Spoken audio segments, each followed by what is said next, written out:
So good morning, everyone, and welcome to our Protiviti and Robert Half Collaboration Forum. It's great to see you all here in our penultimate week of this series.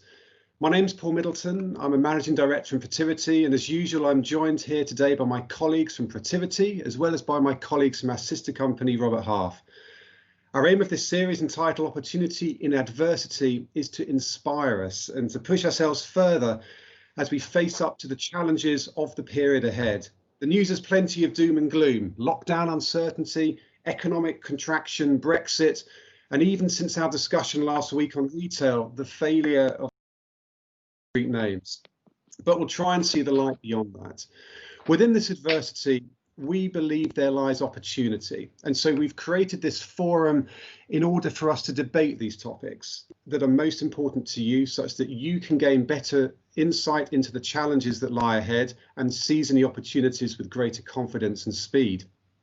We've covered a number of topics so far in this series: people versus profit, culture versus technology, different leadership styles, hospitality, retail, to name but a few.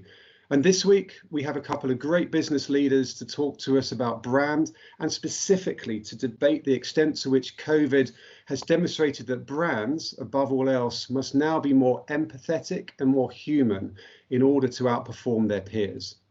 Before we launch into the debate, as normal, I want to remind you that a key ingredient that we need to make this morning a success is your participation, because without this, there really is no debate. So as usual, I'll be nagging you to come off mute, give your opinion, raise your hand in Teams, be bold, get involved, or at least write something in the chat.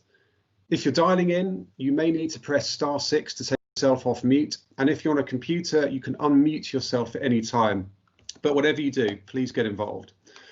So why are we here framing this forum as a debate? Well, we believe that now more than ever is the time for you, our client, our partner, our friend, to plan and deliver change. Because without this change, without disruption, we all run the risk of rapidly becoming irrelevant in the dynamic world we're living in. And we hope that if you hear a number of perspectives that dig deeper into the topics that are important to you, it will help you make bolder and better decisions. So the focus for this week is on brand. And as I said, it's especially around the extent to which COVID has demonstrated that brands, above all else, should now be more empathetic and more human. And there are a lot of themes to unpack here. Businesses and brands have been operating in uncharted territory for 9 months and continue to do so. Customer brand loyalty is more fickle than ever, as we discussed last week, with major changes in consumer behavior and trends. Brands don't just have a vaccine to fix customer loyalty. So without a playbook of case studies and best practices to rely upon, how do business leaders best navigate the evolution of their brand? As I mentioned, we've seen some high-profile brand failures in the last couple of days, the effects of which will be felt for years on many British high streets. But we're also seeing brands that are thriving during these times. So what is it that's setting apart these successes and the failures? Has it been the rapid creation of a bold, revolutionary COVID brand, and maybe even the vision of a post-COVID brand that has resonated with consumers? Or rather, there's a difference lie in long-term brand management, where COVID has simply accelerated the consequences of previous brand mismanagement. We've seen a definite shift in this forum and in the UK market towards an understanding that people, be they clients, staff, shareholders or suppliers, now wish to be engaging more with brands that are empathetic, caring, inclusive, human, and that don't just say the right thing, but do the right thing. So is this where brands should now focus if they are to survive and thrive? These are just some of the topics our panelists will be discussing today, and I'll introduce them to you shortly. Before I do, I'd like to ask for your help. We've been running these forums since March, and our aim has always been to bring to you the most relevant and valuable topics. We've just seen this week, this week and next week left of our season before we break for Christmas, where we recharge our creativity and we plan for the next series in the new year. And so to help with that planning, I'd be really grateful to hear the topics that you would like us to bring to you, along with your feedback and your suggestions around the forum. To hear and collect those suggestions, we've an online tool that's called Menti that many of you have used with us before. And I'd like to ask you all to just take 30 seconds at some point during the forum today and share your suggestions with us. If you click on the link in the chat, it will take you to a Menti screen, and that's what my team is showing now, where you can type whatever suggestions, topics, ideas you wish. It's free form, it's anonymous, but just keep it clean. Your topic suggestions and feedback, as I say, are completely anonymous, and they are very gratefully received. So please just take 30 seconds to hit us with those ideas, your inspiration, and we'll make the forums next year as valuable as possible for you. And we'll even show you the results at the end of some of the comments you come up with. So as promised, I'd now like to introduce our panelists for today. Firstly, I'm delighted to welcome Marnie Millard. Marnie is CEO of Nichols PLC. Nichols PLC is an international soft drinks business selling products in both the still and carbonate categories. The Nichols brand portfolio includes the iconic Vimto brand, sold in more than 85 countries, Levi Roots, Feelgood, Star Slush, Ice and Sunkist, which are all sold in the UK. Marnie joined Nichols in October 2012 as MD of Vimto Soft Drinks, and in May 2013 she became Chief Executive, leading the company to revenue of over £147 million in 2019. Marnie has vast experience in the soft drinks industry and has occupied senior roles with Macau Soft Drinks and Refresco Limited.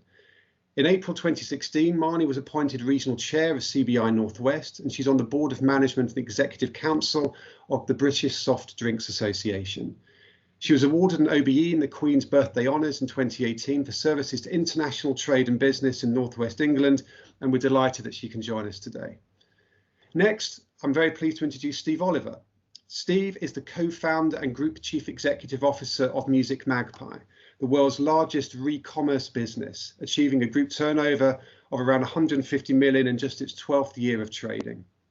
Starting life as a startup in Steve's converted garage in Stockport in 2007 as a service that enabled users to trade in their old CDs, DVDs and games, the company has now reinvented its brand in the last 5 years to become the UK's biggest mobile phone recycler, with 65% of the company's turnover now coming from consumer technology.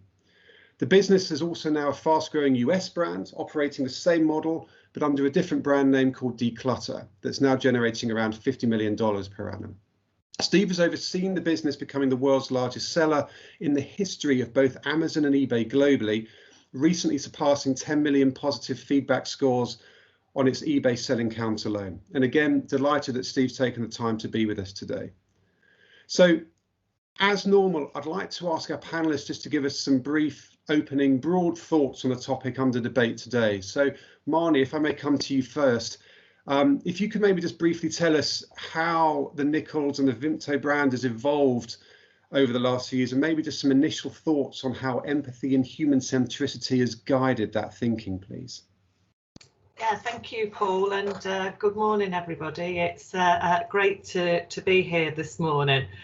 As Paul informed you, I started as MD for Vimto in 2012 and became the CEO in 2013.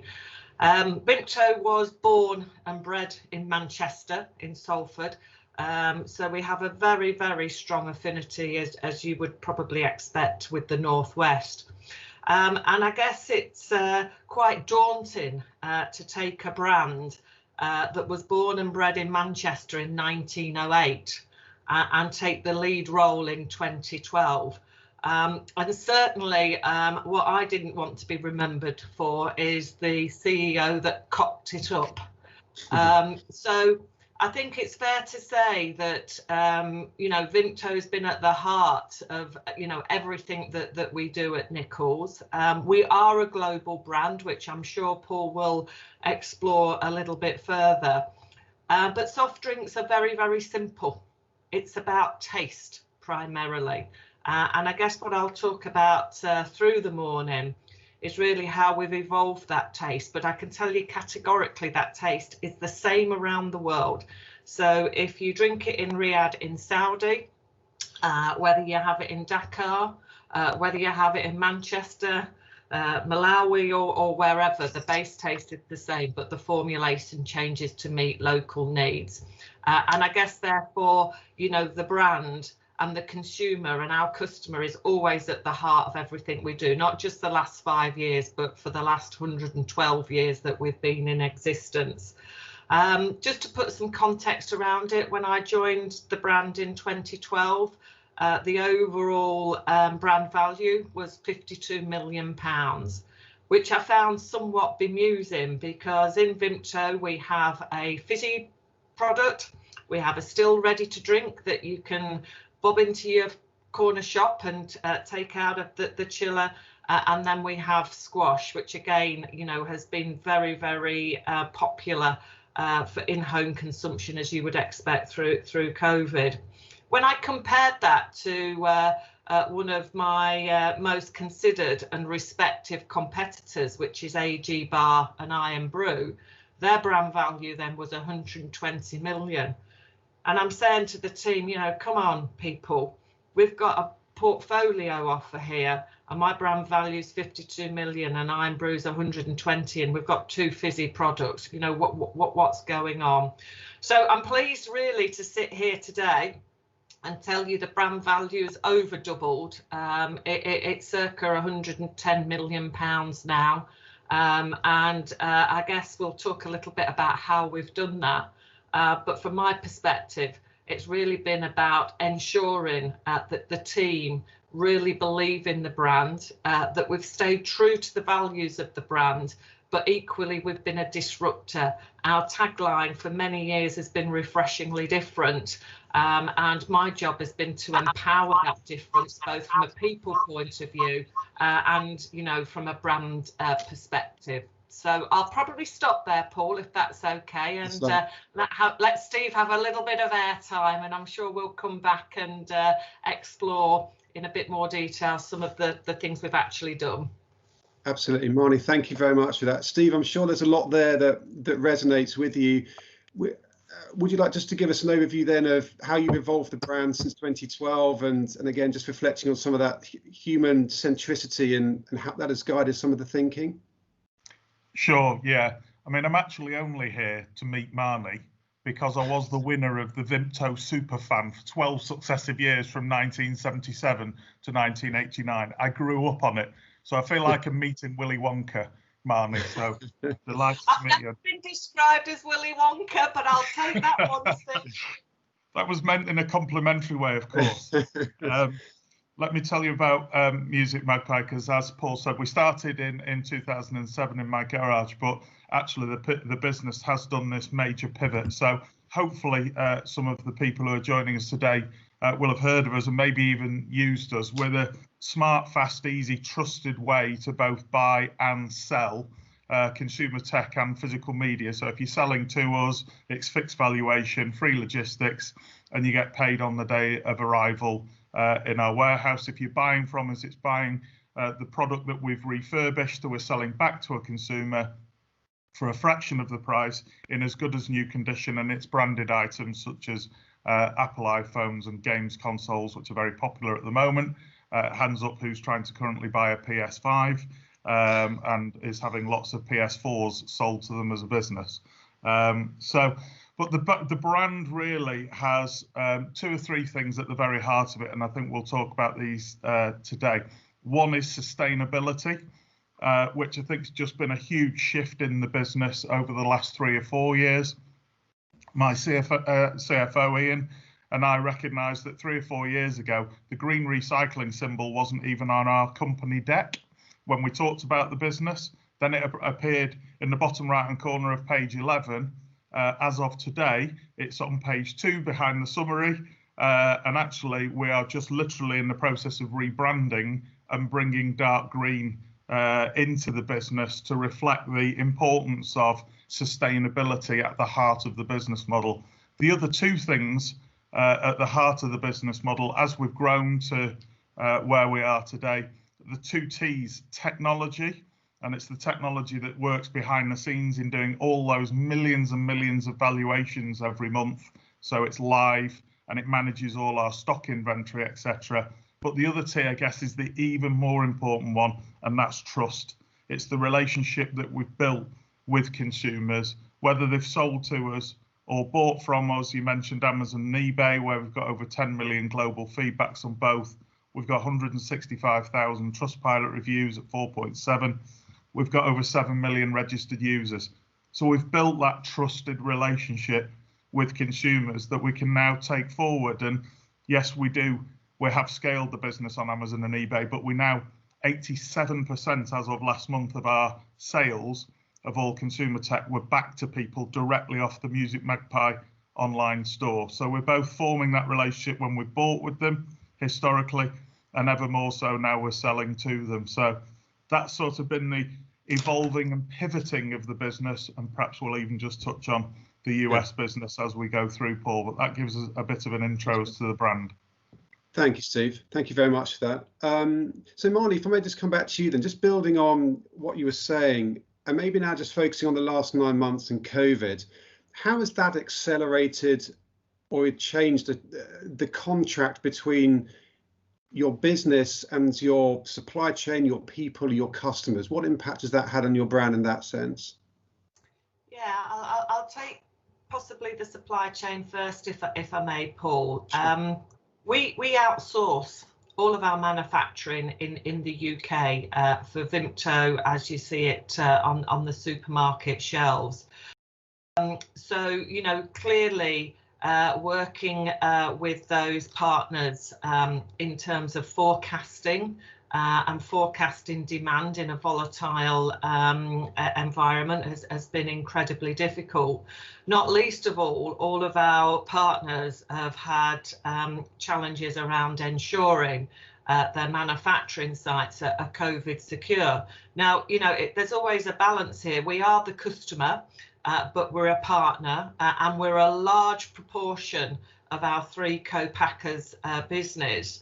But equally, you know, I have to ensure that availability and forecasting is absolutely as accurate and meeting consumer and customer needs. You know, equally, these guys have got big manufacturing sites to operate with, lots of challenges that the pandemic has presented itself. And clearly for them, as for Nichols, you know, our priority has been the safety and well-being of our colleagues. So that's been a tricky balance, because you know, you don't want to become a pain in the backside to them. Equally, we've got, you know, customer needs to be met. So that's been extremely tricky, but you know, the supply chain team have navigated their way through that. And again, I think it's like every relationship, you know, if you look at a heads of agreement, a heads of terms, a contract, it's all very well when everything's going tickety-boo.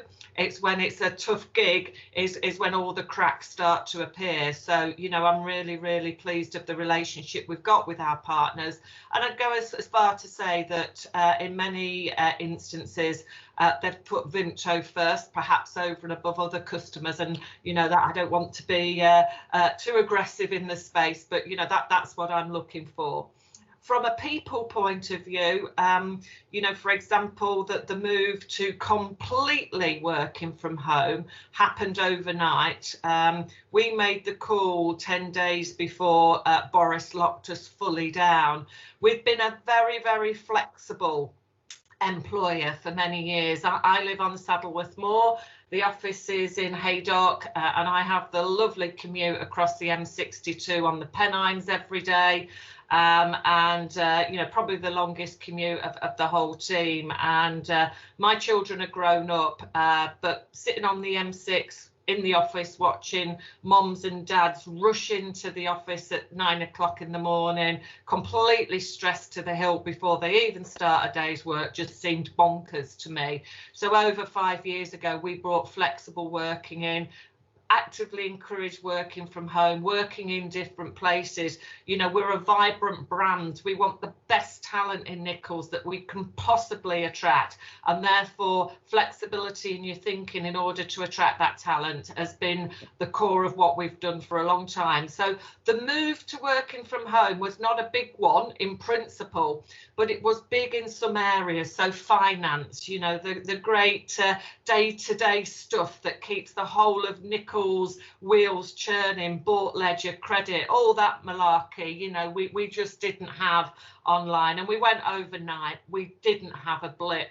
But a bit like Steve was saying earlier when we were talking privately, you know, as a leader, I needed to kick in then, and visibility from me every week around just sometimes telling them the arguments that Dan and I were having with regards to who was going to have the office or the study that week, and, you know, doing a bit of DIY that I'd never done before, because he's pretty useless at that, and I won't be defeated, so I'll learn it, just to make sure that connectivity was there, not just in a business sense, but from a well-being. Being part of the Vinto family is one of our core values, and I think that's been really, really important.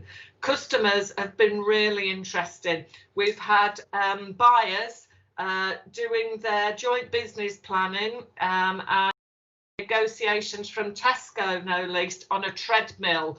He spends 10 hours on his treadmill talking to our account team and all of those, getting his business done, which I think some of the national account managers find pretty disturbing. But I think it just goes to show how the boundaries have changed, and you know, how adaptable we've all become in a short period of time. Marnie, thank you so much for that. Steve, your reflections on that as well. I'm sure there's a lot that, again, that resonates there, but just from your perspective, how have the last 9 months changed your brand and accelerated some of those changes between your stakeholders effectively?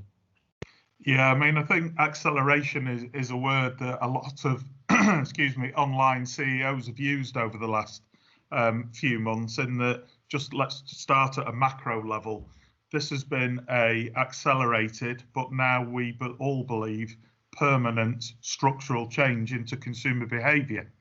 You know, think about the demographics, and in particular the more mature shopper, who was the shopper who predominantly was offline on the high street.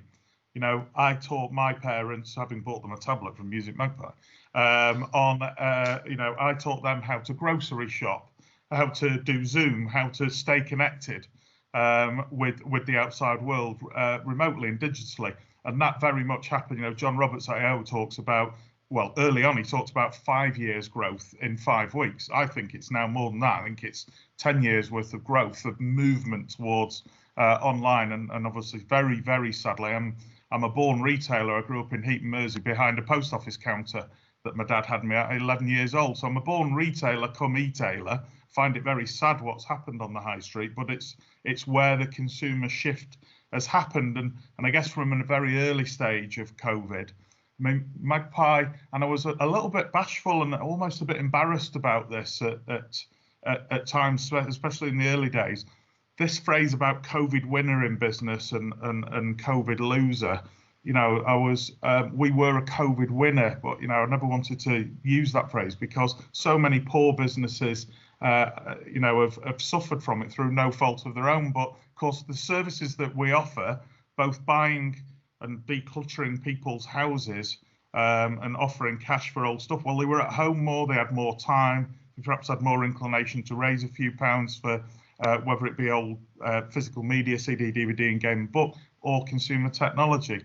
But definitely to buy from us. So we try to desensationalize all our offers and just position ourselves as here to help. We're here to help you work from home, stay connected and be entertained. So I've mentioned our CD, DVD and book in particular. Of course, people were at home a lot more. They were bored. There was no live sport on for a long time. People went back to watching box sets. Now I did the whole of West Wing, which was amazing.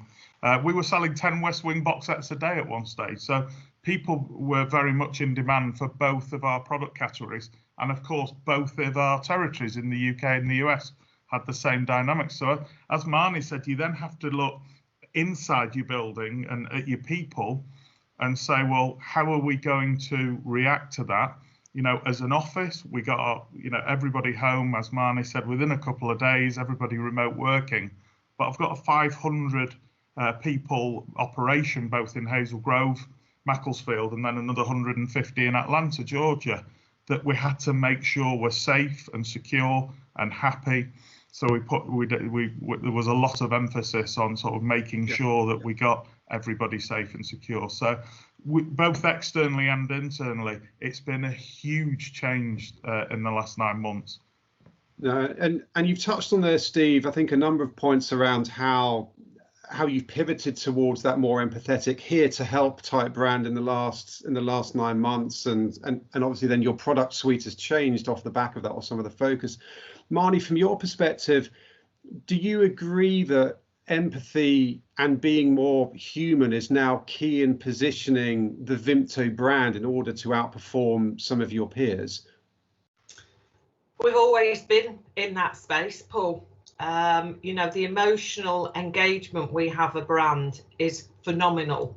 You know, we go off the scale when we measure ourselves against our competitor set. And, you know, don't forget, we're operating on a global platform. I mean, I've just seen that Glenn Collins has just placed a comment from Britvic, which I will answer if that's okay, Paul. Yeah, sure. But, you know, I'm up against the likes of Pepsi, Coca-Cola, Red Bull, Lucasade, Ribena, every day of the week in every market we operate globally. So if your sense of identity is not strong, your proposition to your core consumer is not achieving that emotional engagement, then, you know, I wouldn't be here talking so proudly about the brand and the growth we've had in the last 7 years. I think to bring to life, though, you know, around the pandemic, I think a really super example is our business in the Middle East. So that's one of our largest international markets. It's not seen as a British brand, it's a Middle Eastern brand, and we're synonymous with Ramadan in the Middle East. So Saudi is our biggest market. So we sell over 35 million bottles of cordial during Ramadan. So it is the beverage of choice for the iftar table and to break the fast. We were looking into a really challenging 2020 because the Saudi government decided, in order to raise revenue, nothing compared to the soft drinks industry levy here, which is all about reducing sugar content, simply increasing revenue, that we would have a 50% tax applied to a bottle of Vimto. So to put that in real terms, that's moving it from £2 a bottle to £3. Absolutely phenomenal impact. Can you imagine looking into the mirror on the 23rd of March, and not only is the UK locking down, but I get the news that Saudi's going into curfew, you know, restricted shopping, and, you know, going into a shop in Saudi during Ramadan. You know, the displays we have are just phenomenal. You know, anybody go and have a little bob on YouTube after, and you'll you know, it'll bring it to life for you. So I was just thinking, we are looking into a disastrous season here for us. You know, what I can report on now, our sales in 2020 were absolutely the same as they were in 29, despite the 50% tax and despite the curfew and the lockdown we saw, which was particularly severe in Saudi. And what that tells you is those consumers absolutely had to have Vimto on the iftar table. If there was one time they wanted the product that they know means togetherness, that they know means family, it was Vimto. And I think that emotional engagement we have in Saudi is like nothing I've experienced across the globe. And one of the differences between that market and here is the in-store execution is so fabulous. It is like going out for the day. So again, when we start talking a little bit later about the demise of the high street, you know, theatre, experience, you know, we look at some of the high-end retailers that are doing well, and the feel you have when you go into those stores, the sense of belonging, you know, the excitement about why you want to be there is an interesting consideration. But so I think that emotional engagement. But the difference really is social media. Again, we've got young people, and Steve will probably be able to comment much better than me, but the last time we looked at it, each consumer was having around 2.4 handsets in order to communicate not just with their internal network but externally as well. And therefore things like Pass the Vinto, we have millions and millions of hits, bigger than some of the biggest brands in the world, and that's really because that emotional engagement. People own Vinto out there, and it's not dissimilar in the UK. Just answering the point that I was asked by Glenn, that's a good news story. The bad news story in Nichols is around out of home. We sell very little Vinto brand. We actually represent Coke and Pepsi in that space. That's where all our slush products are, our frozen carbonated. The fact that cinemas have been shut, the pubs have been shut, it's absolutely decimated that part of our organisation. So I've got a game of two halves really. The Vinto brand has been extremely robust and resilient. The out of home, a complete car crash in many ways, which still has lots of unfolding to do, and quite what the landscape will look like at the back end of 2021 is a very uncomfortable place for a leader of a PLC to be at the moment. Yeah, and we'll dig into that a little bit more, I think, Marnie, in a moment. I'd like to pick up on the point you're making about kind of adapting your brand for different geographies, and maybe come to you, Steve, on that. So, you've obviously launched a US business there, Declutter. How have you needed to adapt what's been a very successful UK brand in for a different geography? And you're on mute, Steve. Steve, you're on mute. Steve, you're on mute. Steve, you're on mute. It's absolutely the most quoted phrase of 2020. It is. So sorry about that. We have adapted it. I mean, it's basically the model is on the same principles of that lazy man's eBay selling model and buying both directly and on the platforms from us.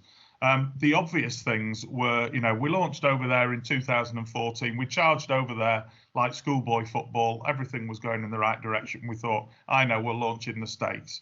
So the smart decision we made was to base ourselves in Atlanta, Georgia, where there's good space availability and labour availability, and it's a great distribution hub, East Coast timing without East Coast expense. The bad news was, and apologies to anybody who's ever heard me say this before, but we launched musicmagpie.com without giving it too much thought. After about 3 months, my first ever customer services manager came over to me when I was visiting, and there was only about 20 in the operation at this stage. And forgive me 1 second, I'm going to try and do the voice and then I promise I'll drop it. But just to set the scene, she sounds like the maid off Tom and Jerry. Who's called Mammy Two Shoes, by the way, if you ever get that in a pub quiz. But she says to me, Steve, what is a magpie? And I'm like, what do you mean, what's a magpie? You've worked here 3 months. And she said, I know, but I don't know. Anyway, I'll drop the voice. But she says, I've never heard of a magpie. I was talking to my mum about it this morning and you were coming, so I'm going to ask you. So I brought her to the office. I opened the website on my laptop. I showed her the cartoon magpie on the screen and I said, what do you think that is? She was called Vendetta, the lady. What do you think that is, Vendetta? And she said, it's a penguin.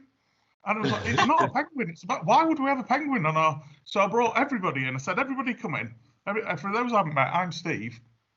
I'm the founder and CEO. Can anybody tell me what this is? One hand went up and one chap said, it's a magpie. And I said, fantastic. How do you know that? And he said, I knew you were coming, so I looked it up on Wikipedia, which was very smart of him. And he became warehouse supervisor very quickly. Here was the mug of an entrepreneur who launched in the US with a brand name, Magpie, to find out that US folk, the vast majority of them, don't know what they are. They call them Blue Jays. MAGPIE isn't a word.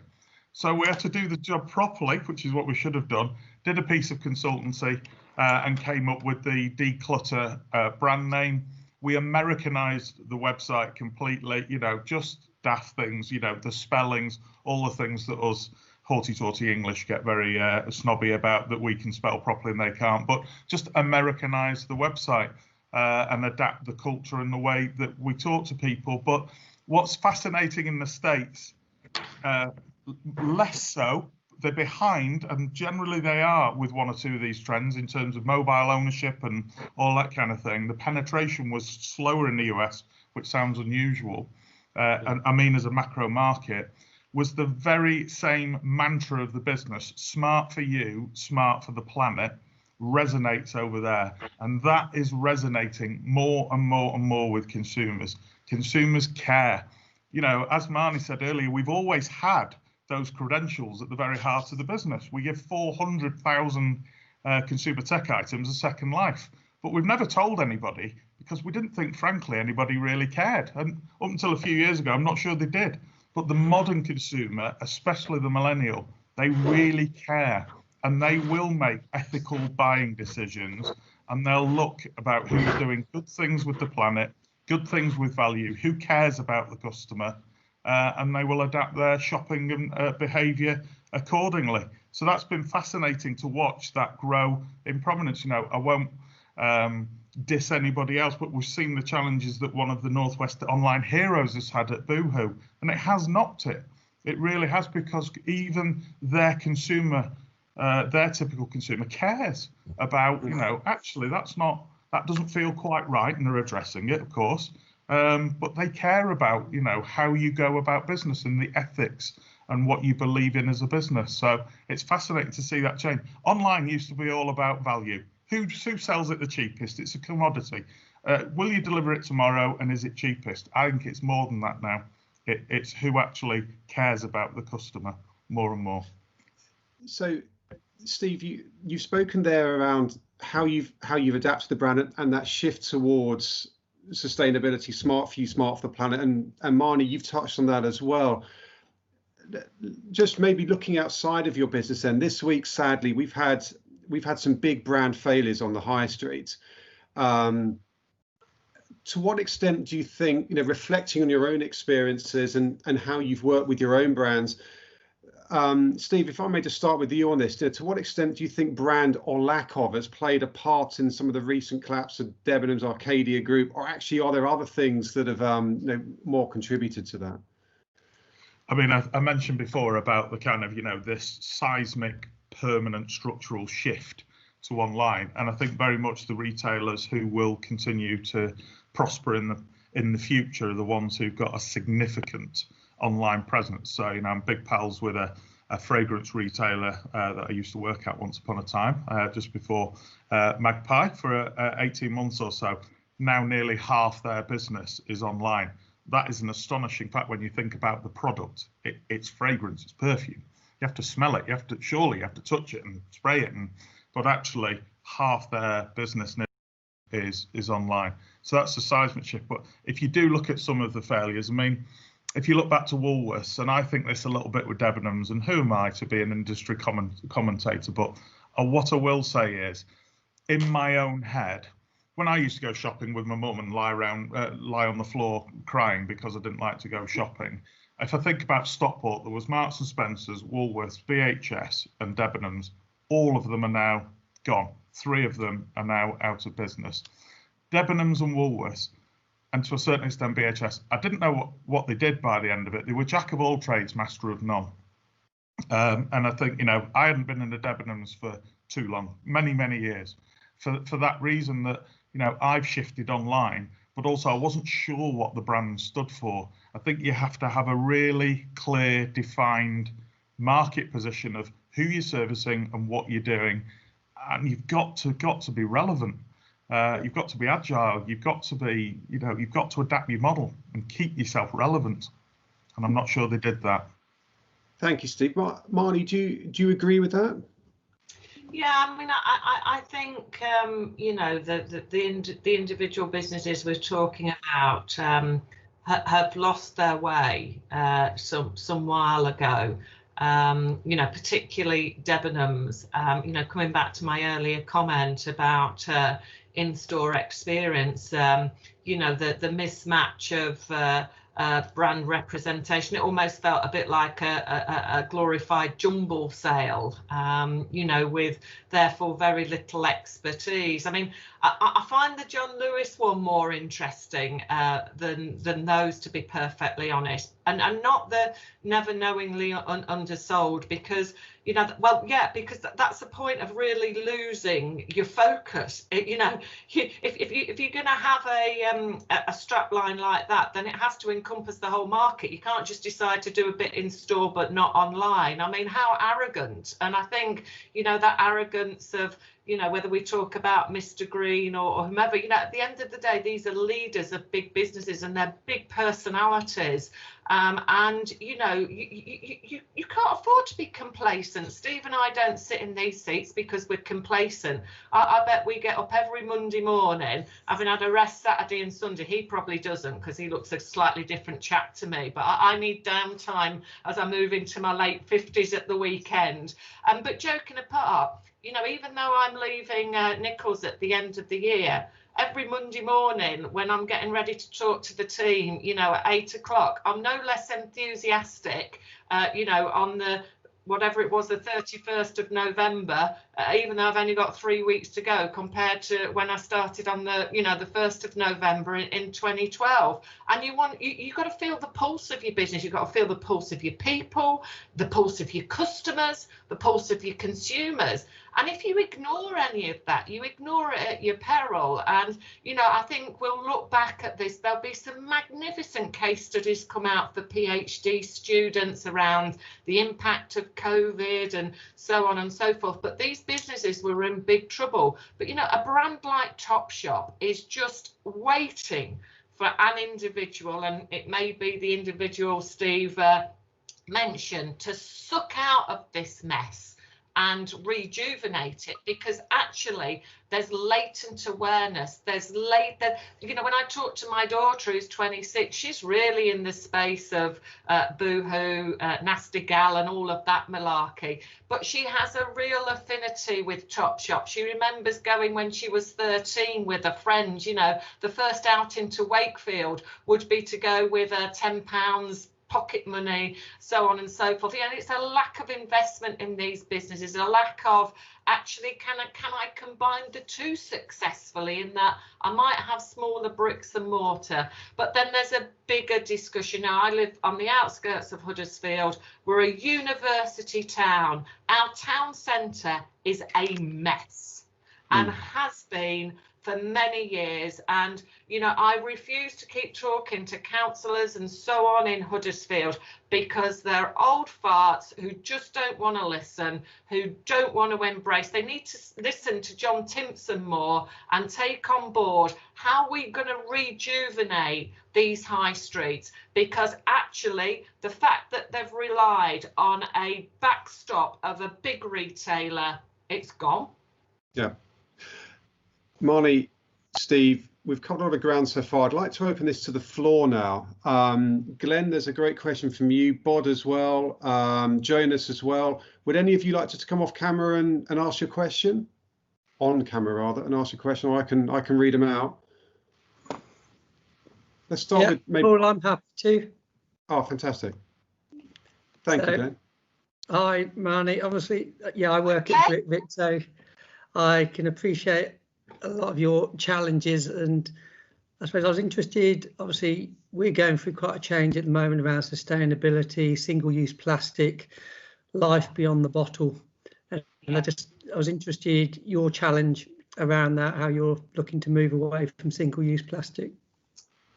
Yeah, I mean, again, I'll try and be brief, because I think I could talk as probably you can, and I'm always happy to take offline as well, Glenn, because I think even though we're competitors, we're partners in this space. So as Paul said, I'm president of the British Soft Drinks Association, and Paul Graham, who's your leader at Britvic, is my vice president. So, you know, we're working as an industry very, very collaboratively in this space. You know as well as I do, Glenn, that all the packaging that we put from a plastic perspective into the market is all recyclable. Right here, right now. So interesting what Steve was saying about his position on recycled education. We've still got a big job to do as a brand community to ensure that all of our consumers know our products are recyclable now. What we've then got to do as an industry is ensure that consumers can recycle in a habitual way. So if you go to the Nordics, nobody would dream of doing anything with a plastic bottle other than putting it into a recyclable container, wherever they are, whether it's out in the cities, out in the, small towns, at home, and then through the well-designed deposit return scheme, which we're already working in with Scotland, which is a nightmare because actually we need the whole UK going, but that's a political discussion for another day. We will then create the infrastructure to ensure that those bottles come back and then we can recycle. Now that's utopia for me, and that's very much in the distance. I spend hours discussing with my team. Our consumers demand transparency and honesty. It's absolutely critical. So do I communicate with them that I have 51% recycled material in my squash bottle, but that whole 51% has come from UK, so every bottle's going around? Or do I say, I've put 100% recycled material, but half of that, or in some cases the whole of it, has come from Asia. So do you know what? That knackers my carbon footprint. What should we do? So I think, it's not an easy answer, probably not a fully formed answer, but at the moment, as CEO of Nichols, I refuse to blindside the consumer by saying I've got 100% recycled material, but most of it comes from China. I'd rather explain. Yeah. But as marketeers and consumer demand, it's a very, very fine line to tread, Glenn. So just before I take this to Steve as well to get his perspective, Marnie, just building on that, a question, just a very quick response on this, from just building on that point from Glenn.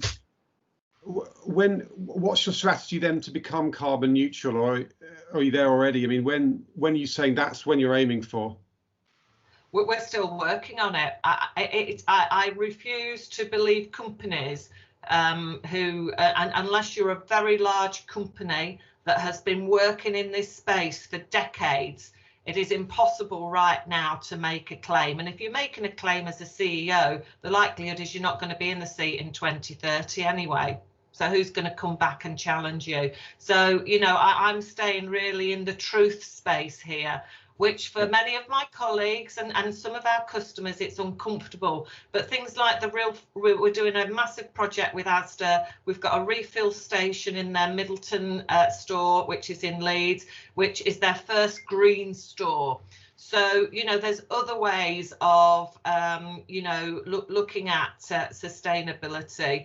But at the moment, our plan in this area evolves year after year after year. But until I'm confident that I can actually give consumers and customers a pathway with the absolute how, not just aspirational targets, I sit very uncomfortably with that, Paul. Okay. Thank you, Marnie. Thank you for that candid response. Steve, if I may come to you then, just different market, but still the challenge of single-use plastic, carbon neutral footprints. Where are you going as a brand around that? Yeah, I mentioned sustainability being at the heart of everything we did before. There's some fairly scary e-waste in particular. Stats, 50 million tonnes of global e-waste per annum. That's expected to double again over the next 10 to 20 years. 70% of the toxicity of landfill is from electronic waste. One of the biggest parts of that is sadly mobile phones. So every time you don't recycle a mobile phone, you're throwing good stuff in the ground like gold and silver and platinum. You're also sending some fairly nasty stuff like lead and mercury and even arsenic, would you believe, into a mobile. So giving these items a second life that we do is massively important. And we worked out a nice little PR type statement, so forgive me for it, but even on our old business of CD, DVD and game, we save 2,500 tons of plastic, mainly plastic from the covers, etc. That could well have ended up in the ground if they weren't recycled and given a second life with us. So, and the PR stat, because they like to talk about elephants and London buses and things like that, rather than 2,500 tons, it was 200 London buses worth of plastic that could have gone in the ground. So, but I think it is back to that the consumer now cares.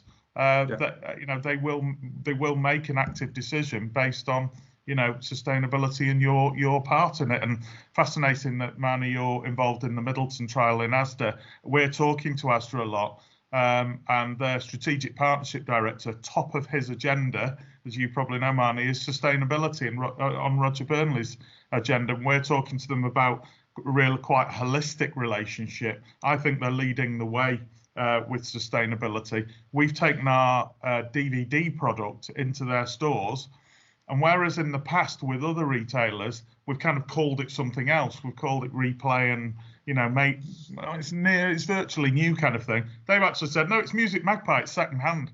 It's second life product, and we're proud of it. And Steve, just if I can just to get a quick response to this, because there's a couple of other questions I want to get to, but carbon neutral strategy, timeline?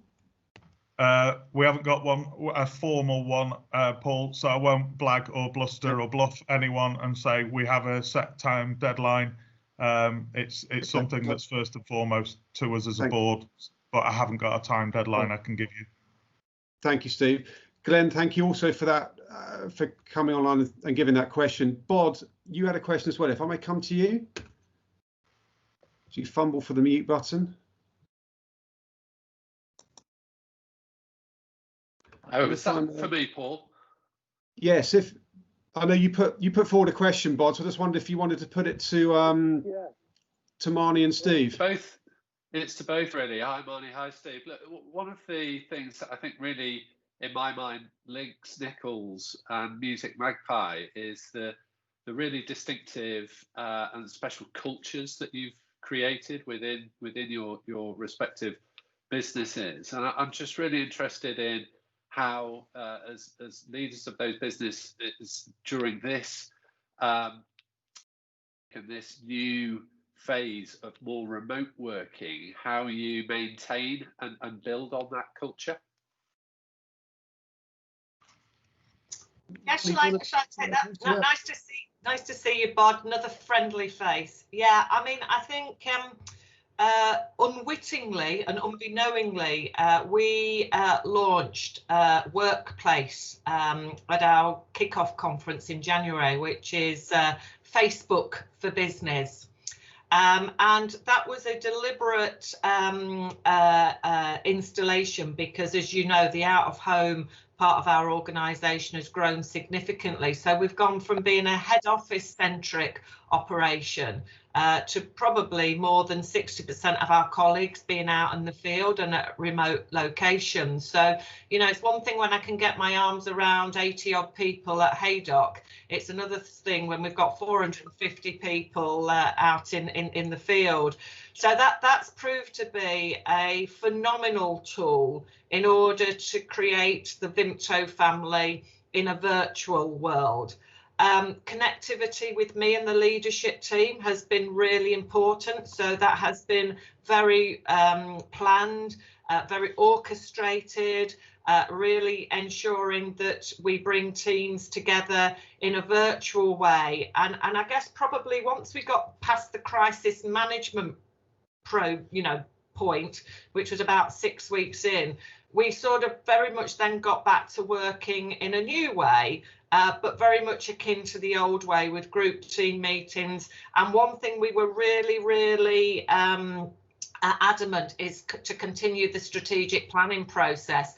We put really demonstrable things in place, such as Free From Friday. So no Zoom meetings, no team meetings on a Friday. That's the time for you to get your to-do list done. Why don't you have an old-fashioned phone call? You know, then I'm not going to look at your lovely face and try and see what you're doing. Yeah, I'm actually listening properly.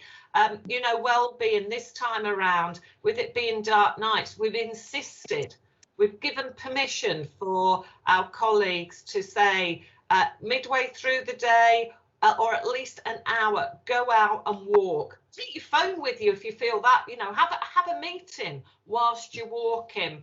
You know, we've done lots of things to give permission for people to try and create some downtime, because I'm tired. So if I'm tired, everybody around me is going to be tired. It's relentless, this way of working. It's very efficient, but you really lose the intuitive, empathetic connectivity. So we were really disappointed on the 5th of October, because we were fully ready to go in a different way, by getting colleagues back, you know, into the sites and back into the factory, back into the office in a very controlled and different way. And I think it was that period that was very difficult for the, you know, my colleagues, really hard at that point. Marnie, thank you very much for that. Steve, I'm sorry, we're running out of time. Very quick reflections from you to Bod's question as well, please. Much of the same as Marnie. I think, you know, comms is the most critical thing. So obviously, if again, I think of the two sides of the operation of our business, operations and head office. Operations has stayed working. It's the main ones down the road from me here in Hazel Grove. The answer to that was go and spend lots of time with them, FaceTime with them, go and be in front of them, talk to them, listen to them. And actually, one of the key things, is just a quick daft example, but it was so important to them, is we catered for them fully for 3 or 4 months. So they didn't have to go out at lunchtime, didn't have to join a supermarket queue. And actually, they appreciated a £3 sandwich and a bag of crisps and a can of pop every day. Bimto, I hasten to add, Marnie.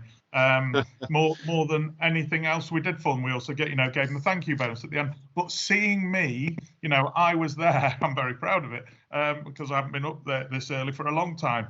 But on Father's Day, I was there at 6 o'clock in the morning to welcome the new shift coming in, because we put some new practices in, and I wanted to walk around and meet them and talk to them. And then the head office, it's just been all about comms, really. Regular comms, as Marnie said. You know, we just defined our Magpie values. The first and foremost one is Magpie's care. So they care about the environment, the customer, the colleagues, etc. But we got a hoodie, and I should have worn it today. I missed a branding opportunity. But it's better together, even apart. And we sent everybody a hoodie. So Steve, that played a big part. And it is the little gestures very often that do matter to people. Absolutely. Steve, Marnie, I'd like to thank you so much for that, and Bod and Glenn, especially for your questions towards the end there. We've covered an awful lot of ground. You've given us some wonderful insight into what makes your brand successful, from the taglines, refreshingly different, to your sustainability, your technology, your trust, how you've adapted, how you've gone into different geographies, how you've adapted in there, but also some very scary statistics about sustainability as well, and how you're moving towards that. And I think what resonates, at least for me, is the importance of that sustainability and that ethical and very human brand. And I think that's been at the core of how you've adapted, and that's fantastic to see. We have run out of time as normal, and it's been great to hear everyone's perspective. And thank you all very much for putting your questions into the chat. I'm sorry if I didn't get to them. If you've liked what you've heard today, everyone, then please, as Marnie said, get in contact, keep the conversation going. We will keep the lines open after this if people do want to stay and chat, and Layla will be hosting that. Next week, our last one before Christmas, we're going to be focusing on the shape of the travel industry. A lot of you have said to us, you know, around focusing on what travel looks like next year, not only just to help with your budgeting and your business travel expenditure, but to hear how that sector is evolving. So we'll be focusing there. So until next week, on behalf of my Protiviti and Robert Half team, I'd like to thank everyone here ever so much for joining us today. Extend our best wishes to you all. Stay safe, be kind to each other, and we look forward to seeing you all next week. Thank you all very much, everyone. Bye-bye.